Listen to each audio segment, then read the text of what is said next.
ជំរាបសួរពុកម៉ែបងប្អូនមកថ្ងៃនេះសូមកាប់បង្ហាញទម្លាក់ដែលទឹកតួបានពីជាងមួយទៀតបងប្អូនជាងស្រុកនោះខ្ញុំមាន2បងណានេះទឹកដៃប្រណិតបាទទឹកដៃគឺថ្លៃជាងពុកមាសាមុនអញ្ចឹងណាតែមើលខ្ញុំទំនាខ្ញុំឆ្លៀតយកទឹកដៃទាំងពីរមកដាក់ទឹមឲ្យដើមលក្ខណៈខុសតាណាអញ្ចឹងបងប្អូនបាទតួអង្គតែផ្សេងរបស់បងប្រុសនៅខាងព្រៃតមៈកម្ពុជាមួយនឹងចូល top fan កម្ពុជាមួយហើយនេះបងប្រុសខាងកំពង់សោមប្រសេនុបាទក៏បងប្រុស top fan កម្ពុជាមួយដែរចង់និយាយតាមួយកាន់ឆ្នាំអញ្ចឹងណាឡើងចូល top fan ហើយ top fan បងអីស្អីខ្លះសាងពីពកសាងពីបញ្ញាក្អែកដើមបោះក្លោត3អង្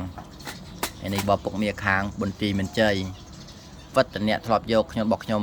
បាទយកហើយយកទៀតអញ្ចឹងណាគាត់មានតម្រូវការគាត់ពឹងប្រូទៀតហើយនេះពុកមាខាងកំពង់ចាមមានផ្សេងមាបលាំងបិទមុខហើយនឹងផ្សេងមាបលាំងពេជ្របាទ2អង្គ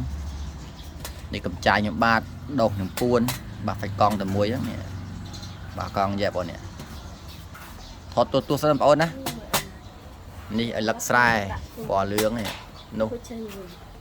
លោកដែលធ្លាប់ជើងលាក់ខ្ញុំបាទហ្នឹងលោកសុំចែក20គីឡូប៉ុន្តែឲ្យលើសដូចជា24 25គីឡូហ្នឹងបងនៅខាងពងឆ្នាំង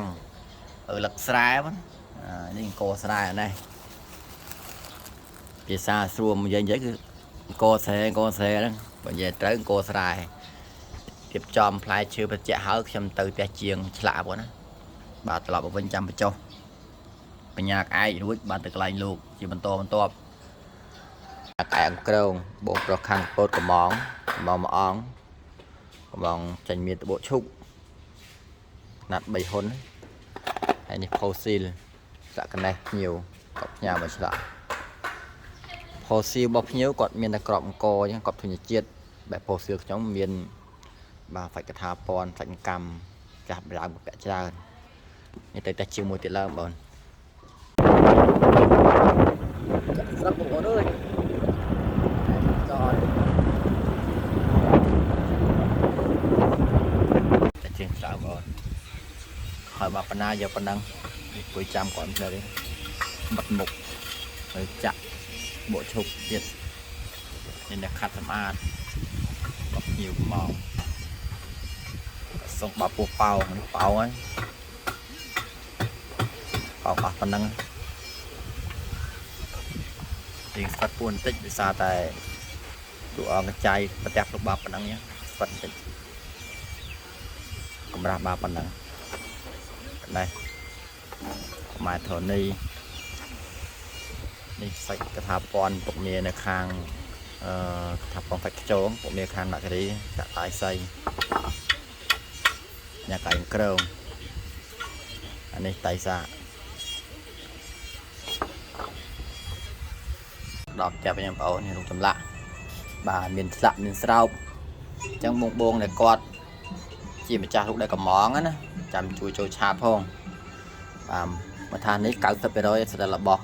ភ្ញៀវកំងភ្ញៀវខ្លះគាត់ឲ្យស្រោបភ្ញៀវគាត់ស្រោបអញ្ចឹងណាយកទៅកន្លែងលបងឥឡូវហើយកន្លងជុំតាន់មកខ្ញុំហ្នឹងហាត់ទៅស្រឡាញ់បងហើយបាច់បោចលុយអស់ហើយអានេះខ្សែដៃបាទខ្សែដៃសាច់ផូស៊ីលកថាពណ៌ផូស៊ីលកថាពណ៌កាច់ជាថ្មបងនេះបងមើលក្រមកម្មហ្នឹងរុនចាស់ចោះច្រើនណាមិនមែនតែមួយមុខទេទាំងស្អីនេះខ្លះទេចែបានបងប្អូនណាបងប្អូននឹងតាមចាក់ស្ដាយណាសាច់ចែចំចែហើយលបងហើយអាសនៈលបងតួអង្គច្រើនណោះខាងមកពុត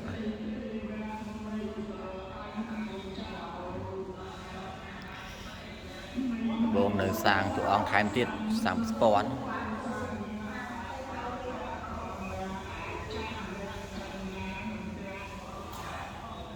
បងសេចទឹកឲ្យបងប្អូនឡា